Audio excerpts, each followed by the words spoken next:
Bem, hoje é dia de falar sobre números mistos e frações impróprias.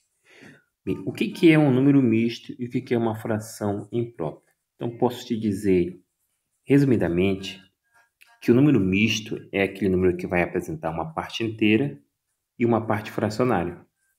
E a fração imprópria é aquela fração que vai ter mais partes digamos assim, mais partes que o total de uma fração. Por exemplo, uma fração de 1/4. Olha, 1/4 corresponde a uma parte de 4. Quando você reúne 4 partes dessa, 4 1/4, o que acontece? Você tem 4 quartos. E esses 4 quartos, digamos aqui, deixa eu pegar, e esses 4 quartos, eles formam a unidade. Imagina que você tem agora 6 partes de 1/4. Olha, vai dar muito mais que uma unidade. Então, aqui você vai estar diante de frações impróprias. E o que caracteriza uma fração imprópria? Ele vai ser caracterizado pelo numerador sendo maior que o denominador. Então, essa divisão aqui vai ser um número maior que 1, que uma unidade. Uma fração própria, a relação numerador e denominador acaba sendo uma relação menor ou igual a 1. Para uma fração imprópria, a relação entre numerador e denominador vai ser uma relação maior do que 1. Pois bem, vamos lá, o que interessa aqui hoje são os números mistos. Como o próprio nome já diz, número misto está misturado. Misturando quem? Um número inteiro e uma fração, um número fracionário.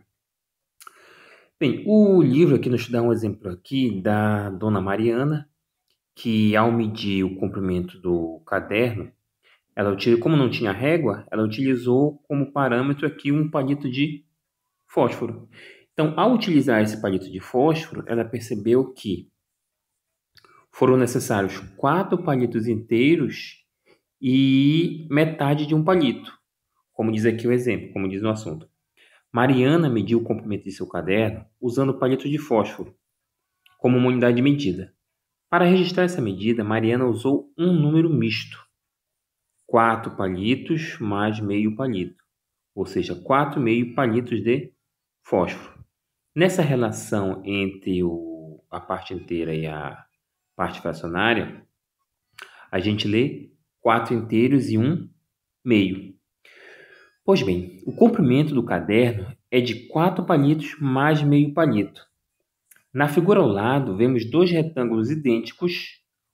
Usando um número misto, a parte pintada corresponde a uma parte mais 3/4, ou seja, 1 inteiro e 3/4. Olha aqui o que a gente tem de exemplo aqui, ó. Essa barra aqui corresponde a 1 inteiro, a barra toda. Só que essa barra ela foi dividida em 4 partes. Cada parte dessa é uma parte de um total de 4. 1/4, mais 1/4, mais 1/4, mais 1/4. Quando você soma esses 4 quartos, você tem a unidade.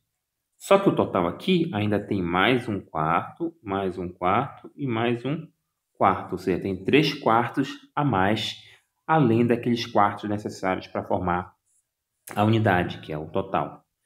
Então, usando o número misto, como é que ele vai ser representado?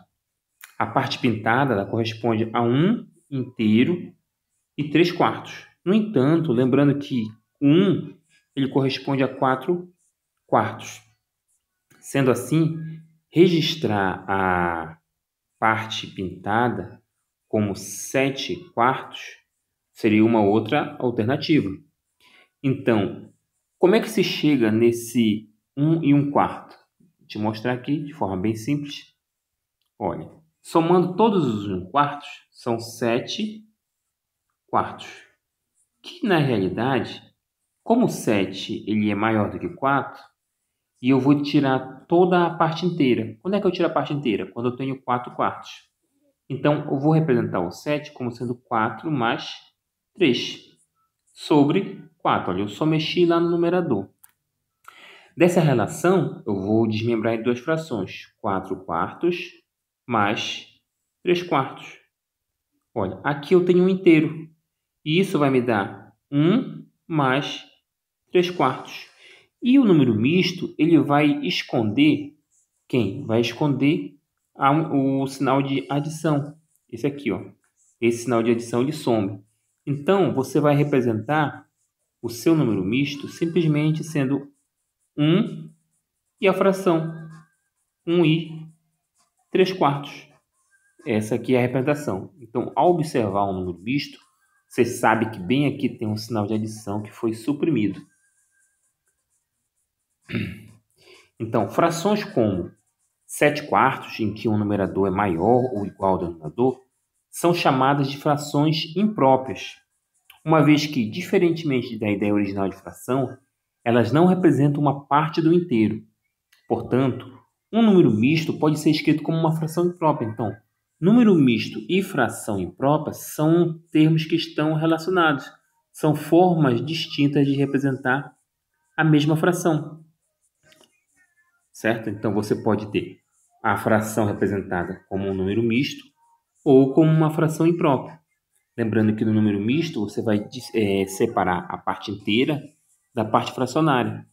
E na fração imprópria você soma todas as frações e vai ter um numerador maior que o denominador. Ó, no caso a seguir, a fração imprópria pode ser escrita como uma quantidade inteira. Ó, aqui vou considerar que cada retângulo, cada figura pintada é um elemento inteiro, ou seja, que eu tenho um elemento, um retângulo.